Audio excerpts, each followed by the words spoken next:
31 కేసులున్నాయి నీ మీద. ఈడీ కేసులు 7, సిబిఐ కేసులు 11.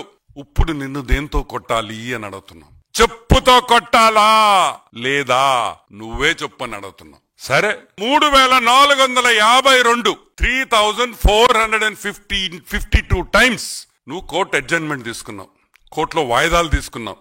దానికి నిన్ను చెప్పుతో కొట్టాలా? అది ఒక వరల్డ్ రికార్డ్. 3452 సార్లు కోర్టు కేసుల్లో వాయిదా తెచ్చుకున్న ఏకైక మగాడు హాఫ్ టికెట్. అది మగోడు కాదు, ఏకైక హాఫ్ టికెట్ జగన్మోహన్ రెడ్డి అని కూడా నేను మనవి చేస్తా ఉన్నా. సరే, పెద్ద పెద్ద లాయర్లు పెట్టుకున్నాం. Who is who of the legal industry? Harish Salve, Abhishek Sanghvi, Mukul Rohatgi, ఇటువంటి పెద్ద పెద్ద లాయర్లు పెట్టుకొని ఈ రోజు నువ్వు జైల్లో నుంచి తప్పించుకొని కేసుల్లో ఈ రోజుకి కూడా ట్రయల్ చేయకుండా నువ్వు బయటపడుతున్నావంటే దేని వల్ల అని కూడా నేను మీకు ఎక్స్ప్లెయిన్ చేస్తా. ఒక్కొక్క లాయర్కి నేను చెప్పిన పేర్లలో ఉండే లాయర్లు పెద్ద లాయర్లు అంటే సుప్రీంకోర్టు లాయర్లు ఒక్కొక్కరికి 12 నుంచి 25 లక్షల వరకు ఫీజులు కట్టాలి. ఒక రోజుకి కాదు, ఒక గంటకి. ఒక రోజైనా ఒక గంటైనా ఒక్కసారి కోర్టుకు వస్తే ఒక సుప్రీంకోర్టు పెద్ద లాయర్ సుప్రీంకోర్టుకి నీ కేసు మీద వస్తే 12 నుంచి 25 లక్షల వరకు వాళ్ళ ఫీజు ఉంటాయి. ఈరోజు నేను అడుగుతున్నాను, ఈ రోజుకి ఆల్మోస్ట్ మా లెక్క ప్రకారం 6,904 కోట్ల రూపాయలు 3,904 crores ఈరోజు ఓన్లీ లీగల్ ఫీజ్ లో జగన్ ఖర్చు పెట్టినాడని మా అంచనా. ఎందుకంటే ఈ రోజుకి ఈ కేసులు స్టార్ట్ అయ్యి 5,000 రోజులైంది.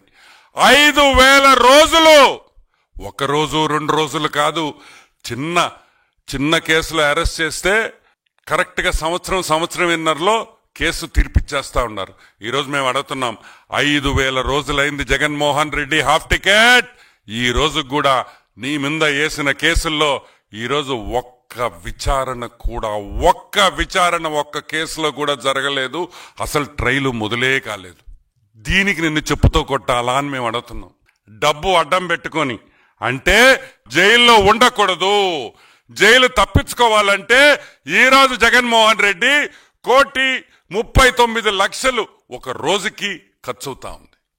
ఆయన ఖర్చు పెట్టిన డబ్బులకి ఆయన ఇన్ని రోజులు బయట జైలుకి పోకుండా ట్రయల్ లేకుండా ఆపేడంటే రోజుకి 1,39,00,000.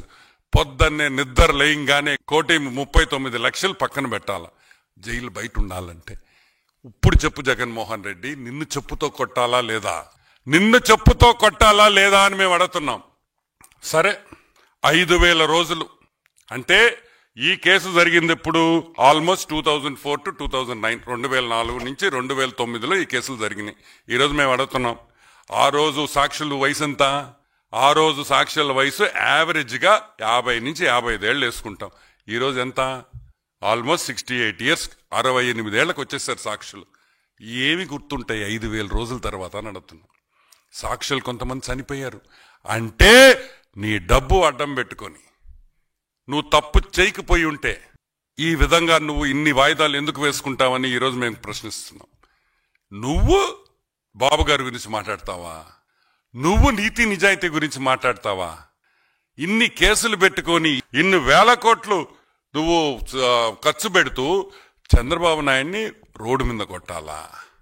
నిజంగా ఏమైనా అర్థం ఉందా అని కూడా మేము అడుగుతున్నాం.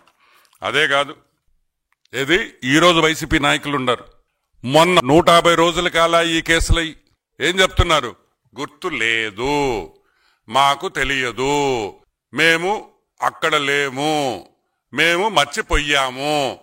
ఈ సాకులు చెప్పి బయటపడుతుంటే మరి 5,000 రోజులు ముందర ఉండే సాక్షులకి ఏమి గుర్తుంటుంది అని నేను అడుగుతున్నా. అంటే నువ్వు తప్పు చేసేవు కాబట్టి, నువ్వు చేసిన పాపాలు, నువ్వు సంపాదించిన డబ్బులు, అవినీతి సొమ్ముని ఈ కేసుల్లో నువ్వు సంపాదించావు కాబట్టే ఈరోజు 1,39,00,000 ఈరోజు నువ్వు రోజుకి ఖర్చు పెట్టుకొని జైల్లో బయట ఉంటున్నావు అని కూడా నేను మనవి చేస్తా ఉన్నా.